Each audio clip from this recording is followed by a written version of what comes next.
If you're like some people and you have lots of books that you haven't gotten around to reading yet, and you find yourself buying and buying new books all the time, you may ask yourself if you are seeking the excitement of owning new content and you're also looking for that momentary euphoria of purchasing something new.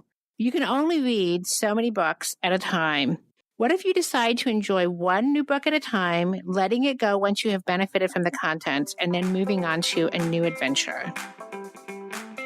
Welcome to Spark Joy, the podcast dedicated to celebrating the KonMari Method and the transformative power of surrounding yourself with joy and letting go of all the rest. With your hosts and certified KonMari consultants, Kristen Ivy and Karen Sochi. And now, here's the show. Today's episode is all about the books category. Books are the second category after clothing in the KonMari method of organizing your home by category instead of location. We will discuss the sorting, the organizing, and the discarding of the books category and all the challenges along the way.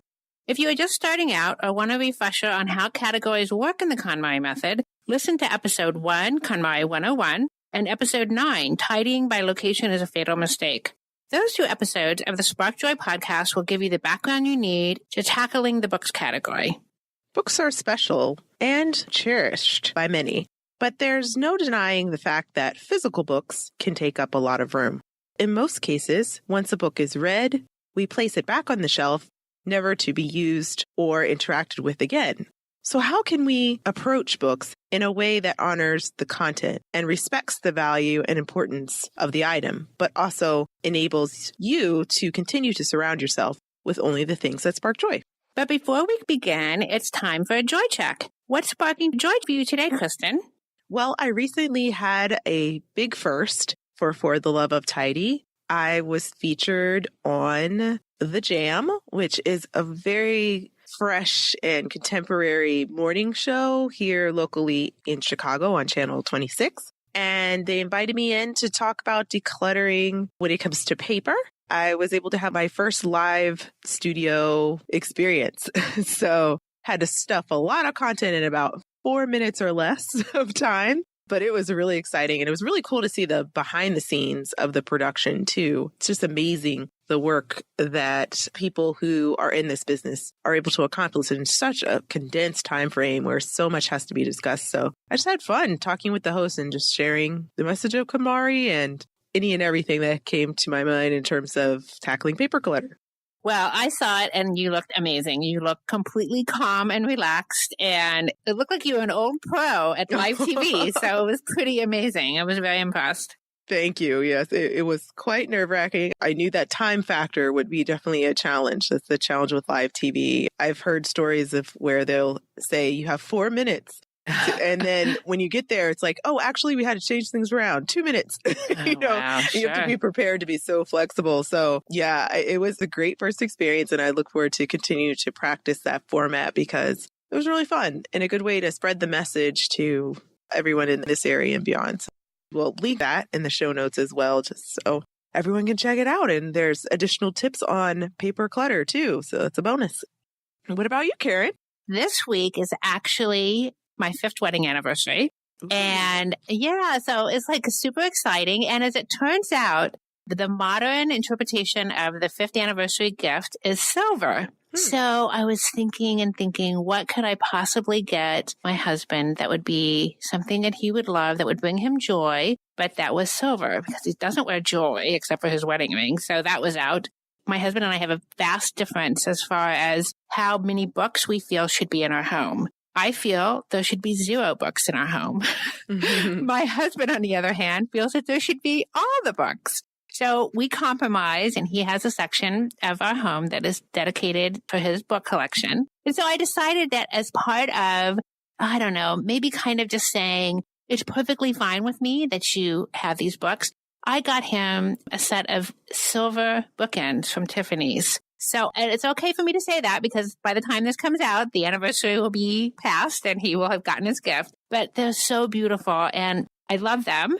But instead of getting them engraved right away and making it so they could not be returned, I decided that I wouldn't get them engraved right away. And I want to make sure that he actually loves them as well before I make it so that they can't be returned, which is a big trick that I've learned these days, is that I want to welcome people to return any gift that I give them, because that's really the most important thing to me these days, is that the person who receives the gift actually likes it. So that's what's sparking joy for me today. Now, on to books. Books is the second category in the list of the 5 signature KonMari categories. So it's really important, just like with clothing, to bring all of your books together and create that pile so that you can confront them all at once. I often get asked, do I really need to take all of these books down from their shelves? And the answer is definitely yes. And the reason why is that it is important to feel the weight of the item in your hands and also start to shift the energy in the space. So if you've had books on a shelf for a long time, for example, there might be a lot of things going on there. There might be a lot of dust collecting. There might be some shelves that might be warped or bending, or there might be something that have slipped behind certain books that are on a shelf. So it's important just to take this moment, this tidying event, to reconnect with these items, re-engage, take them down off of this shelf and pile them up. Now, definitely be mindful of safety here. Books collect a lot of dust, right? So if you have any sensitivities to dust, just like when you're handling paper, beware when you are working through this category that doesn't agitate you. Also, books are very heavy. I have clients who have, for example, piled things on the floor and then the next day experience some tension in their back. So if possible, if you have a higher table that you could put the books on, to limit the amount of weight that you are carrying back and forth when it comes to these things, or if you have someone who can help you take them off the shelf, just be aware that this is one of the category in particular that might cause some physical strain.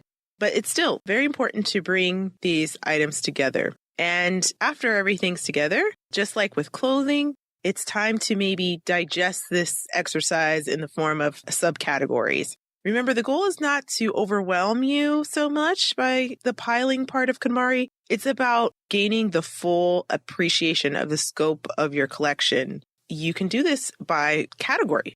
And even if you choose to make one big pile, maybe you only have a moderate amount of books and you don't even need subcategories. That's also an option as well. You're going to view each book independently and start to digest the relationship that you have with the item. And keep in mind that you're evaluating each book on its own, and then you can consider as a collective. Marie Kondo suggests these kinds of subcategories for books. Number 1, general books. And these are books that you read for pleasure. They're usually fiction, biography, history, current events. They're just books that you're reading for information or just for fun. There are practical books. Number 2, these are cookbooks, textbooks, travel books, or DIY books. Then there are the third subcategory, visual books. These are what we call coffee table books or art books. And something interesting that I've discovered doing this kind of work with clients is that sometimes cookbooks are actually part of this category, because the book is not so much about recipes as it is about showing beautiful photographs of food. So those would actually fall into this category. Then there's the fourth category of religious books, which is pretty self-explanatory depending on your beliefs. Then there is a category of periodicals, and this includes things like magazines and journals and things that you receive on a semi-regular basis. I like to add one more category, and this is the sentimental books. This would include books that you have from your childhood, or favorite books that you've read, maybe that are classics that you're really attached to, or books that have been signed or inscribed by the author. Of course, obviously, these take on kind of a sentimental flavor to them. Now, it's important to know that there's a big difference between having an emotional, a sentimental attachment to the idea of books, which a lot of people do, and having a sentimental attachment to a particular book for a reason such as we just described. So keep this in mind as you begin to sort through the subcategories. To avoid going down memory lane, you may need to take some time before you make the final decision of whether or not it sparks joy. Remember, no matter what category you're on, clothing, books, paper, or miscellaneous, you can always take a moment and say, you know what? I'm having a hard time trying to make the final decision on this book because of the sentimentality. Let me move it to the sentimental pile and handle it at the end of my tidying event. These are merely suggestions of subcategories. You may have very unique types of books that don't fall under these categories, and you might need to add or edit some of these suggestions that we have for you, and that's perfectly normal. And this is just some basic guidelines and a place for you to start.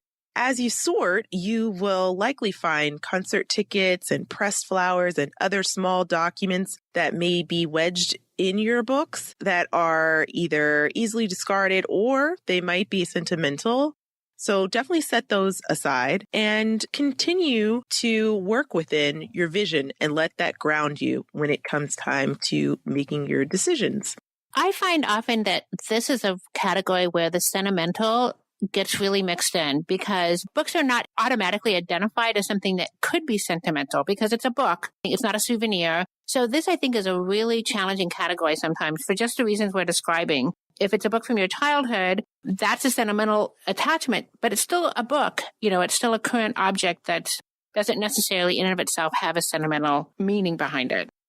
When we're deciding what sparks joy, you can think about the role that books have in your home. And we have a couple of questions that you may want to consider in terms of making sure that your vision covers the direction you want to move when it comes to deciding what books to keep in your home. So you could think about your books in terms of legacy. Who are you keeping the book for if you're looking to pass it down in the future? You can also ask yourself, what is the role of books in your home? How significant are they to you? What is their future use? What feeling or emotion will you be enhancing by having the books in your home? Does the vision of your ideal living environment or ideal life include accessing books digitally? Does that feel more comfortable?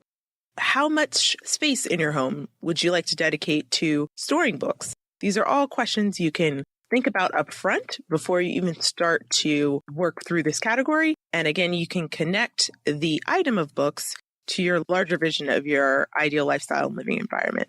When you consider books that you've already read, you can think about, have the contents of the book already served you or served its purpose? What will you do with the book after you've read it in the future? Do you believe you will need to refer to the book again? Is this information available in any other format or perhaps outdated? Is the potential future use of this book equal to the value in the space that it will occupy?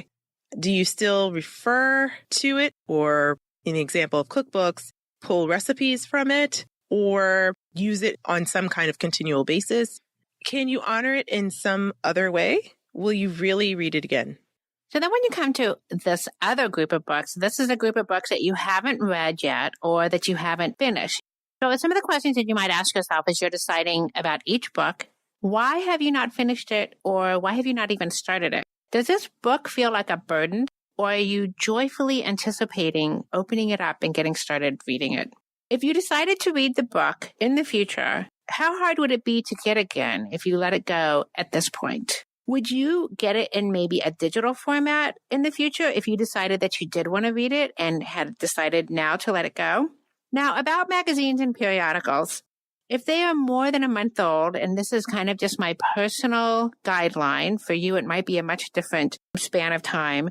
If they're more than a month old, I feel that it's really unlikely you will ever read it. And certainly if it's several months old, you probably are never going to get around to reading it, especially given that the information in magazines is often very time-stamped and it's just not really news anymore once a period of time has passed. Now, about textbooks and travel books, this is a really difficult category for a lot of people, but it's important to keep in mind that the information contained in a travel book or even a textbook is no longer relevant pretty soon after you're done either taking the trip or the class. And it's really a struggle sometimes because they were very expensive and they were maybe even a part of your day-to-day life when you were taking the class. And travel books get outdated really quickly because so many things change in a city or a town or a country within a short amount of time. And the information that is in the travel book is no longer fresh or relevant. So after you've considered the books that you've already read and the books that you haven't read or you haven't finished, you might still be left with a couple of challenges. Maybe you're having difficulty letting books go. For some, books hold a deep meaning and they're held as sacred. Books also emphasize the importance of education or knowledge. They might represent a certain season of your life. If you decide you're keeping books for the reason of decorating your home, this is also okay. Remember, the KonMari Method gives you permission to keep whatever you want to. If using a book for decorative reasons only sparks joy, definitely move forward with that. Honor them and keep them organized with joy. Keep them visible, especially those that are read someday. It's all about honoring the boundaries and making sure that you're comfortable with the space devoted to books in lieu of being available for other purposes. If you're like some people and you have lots of books that you haven't gotten around to reading yet, and you find yourself buying and buying new books all the time, you may ask yourself if you are seeking the excitement of owning new content and you're also looking for that momentary euphoria of purchasing something new. You can only read so many books at a time. What if you decide to enjoy one new book at a time, letting it go once you have benefited from the content, and then moving on to a new adventure? Physical books are not as in demand as they once were. The idea of books ending up in the landfill causes some a great deal of guilt, and it may even keep us from letting them go. It may be helpful to remember that while you are making a reasonable effort to put them to good future use elsewhere, that even libraries and bookstores find that they must recycle books because they are no longer in use or in demand. I read recently this great blog post on this topic written by Summer Brennan called On the Heartbreaking Difficulty of Getting Rid of Books. And this wonderful blog describes her experiences as a book lover while she was doing the book category during her KonMari tiding experience, and how difficult it was for her because of her emotional attachment to the idea of books. So we definitely will link to that in the show notes. I have to tell a story about when I was in high school. I worked in a mall, and in the mall there was a really big bookstore, one of the big chain bookstores that actually was kind of all over the place back in those days. And I remember that, like, at the end of the day when I was taking the trash out, I would find that the bookstore had dumped dozens and dozens of books often. And the way that they would do it is that they would tear the cover off and just throw the books away. And they did this because the demand for whatever the book was at that point had fallen off, and they could no longer justify keeping extra inventory. It was really horrifying at the time, but I realized that at that point they were making that decision because there was no better storage options for them. Yeah, it's unfortunate that that may be the life cycle of some of the books that you're letting go of. Consider what happens to these books, ultimately, if you choose to keep them. You can refer to episode 21, book review, The Gentle Art of Swedish Death Cleaning. Someone will eventually be tasked with tossing your books. Other donation options include libraries, organizations that accept books for the military or other institutions, organizations that deliver books to those confined in their homes or nursing home or hospital settings, schools that accept books. There's many alternatives. And then there's the option of recycling. It may seem like a waste to recycle books, but keep in mind that paper is easily turned into something that could be very useful. Recycling is still sending the book onto its next useful life, which is a good thing. Books are wonderful things. From the time we first learned to read, books play an important role in our lives. This category is definitely challenging for most of us, but by applying the principles of the KonMari Method, books can play a joyful role in our home. So now we want to hear from you. Tell us your burning tiding questions or share stories about how KonMari has impacted your life. You can find us at sparkjoypodcast.com and click Ask Spark Joy to leave a question or comment for a chance to be featured on next week's show. While you're there, sign up to join our Spark Joy podcast community and get notified when each episode airs. You can also join the Spark Joy podcast community on Facebook, Instagram, or Twitter at the handle @SparkJoyPodcast. Thanks for tuning in, and we hope your day sparks joy.